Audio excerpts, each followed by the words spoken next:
Assalamualaikum warahmatullahi wabarakatuh.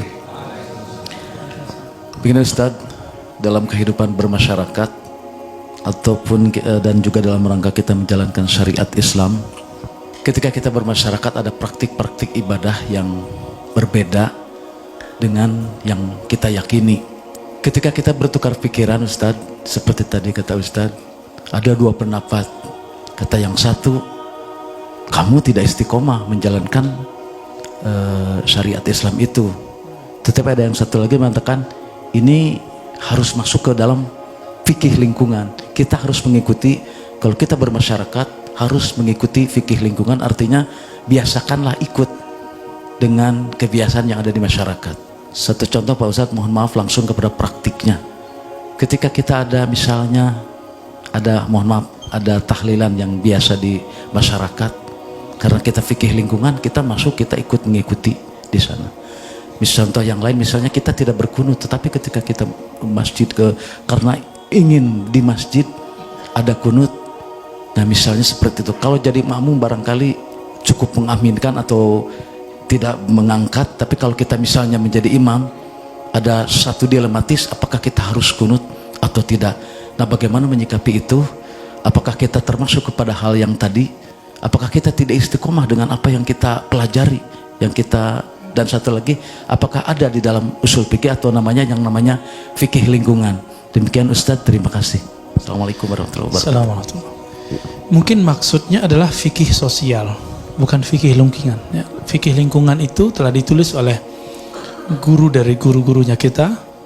Saya nggak ketemu beliau, tapi hanya mengamati beliau di YouTube dan TV. Syekh Yusuf Al-Qaradawi. Syekh Yusuf Al-Qaradawi, selain bab politik, saya suka beliau. Bab politik kita punya perbedaan gitu. Dan bahkan Syekh Wahbah Zuhaili yang ditulis itu, yang terjemahannya sudah ada, yang disebut salah satu gurunya Ustadz Wah ya, Ustadz Adi, itu mengatakan kalau ada mujtahid, imam mujtahid hari ini, maka Yusuf Al-Qaradawi lah.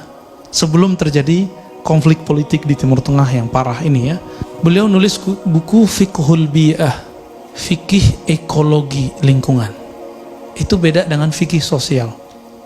Mungkin maksud Bapak adalah fikih sosial, al-fiqh al-ijtimai. Kalau dalam usul fikih disebut dengan uruf. Uruf itu sesuatu yang telah diketahui dilakukan berulang-ulang kali, atau disebut dengan adat. Adat itu bahasa Arab dari ada ya'udu, adatan, yang berulang, ada, berulang. Uruf diketahui dari kata satu kata dengan ta'aruf, arafa ya, arafa, berarti diketahui bahwa itu baik, itu disebut dengan uruf. Nah, maka yang mungkin pas disebut fiqhul urf, fikih uruf atau fikih sosial. Gimana tanggapan kita kalau kita ketemu yang berbeda di tempat dia, maka yang diketemukan, yang dikemukakan di situ bukan siapa kita, tapi adalah akhlak dia. Suatu kali Imam Syafi'i berziarah ke kuburan Imam Abu Hanifah, karena waktu Imam Abu Hanifah wafat 150, Imam Syafi'i baru lahir. Karena nggak ketemu, beliau cuma ketemu dengan muridnya Abu Yusuf Muhammad bin Hasan Syaibani, maka beliau ziarah, lalu sholat di masjid dekat situ. Ketika sholat subuh, muridnya nanya, "Wahai Tuan Guru, kenapa engkau tidak berkunut, kunut subuh?" Jawaban Imam Syafi'i apa? "Aku menghormati yang dikubur di situ. Udah meninggal Pak, masih dihormati. Sekarang kita cuma karena beda masalah yasinan, kita udah nggak hormat loh ke orang." Menurut Imam Syafi'i, hadis kunut yang sahih itu subuh. Menurut Abu Hanifah, yang sahih itu witir. Salat witir pakai kunut itu yang sahih menurut Imam Abu Hanifah. Itu pun sebelum ruku. Dua orang ini sepakat untuk tidak sepakat, tapi tidak pernah menghujat dan tidak pernah mengatakan yang dikubur tuh syubhat. Nggak ada. Oleh salah seorang ustadz mengatakan tidak boleh ikut kunut. Kenapa? Itu bid'ah, hadis dhaif. Nah, itu logikanya nggak nyambung. Logika hukumnya keputus di tengah jalan. Keputus. Kalau begitu, seandainya dia mikir nggak? Seandainya dia hidup di zaman Imam Syafi'i, berani nggak bilang, Imam, ente syubhat. Syafi'i, ente pelaku bid'ah. Hadis dhaif kok. Jadi ketika Bapak misalnya berkunut, terus jadi imam di masjid gak kunut, jangan kunut, hormati pengurusnya atau imam di situ. Kalau enggak gak usah jadi imam. Tapi rakaatnya jangan ditambah, Pak. Ya, itu disebut fikih sosial. Jadi apakah kita disebut tidak istiqomah? Enggak, justru itu yang disebut istiqomah dalam akhlak yang baik.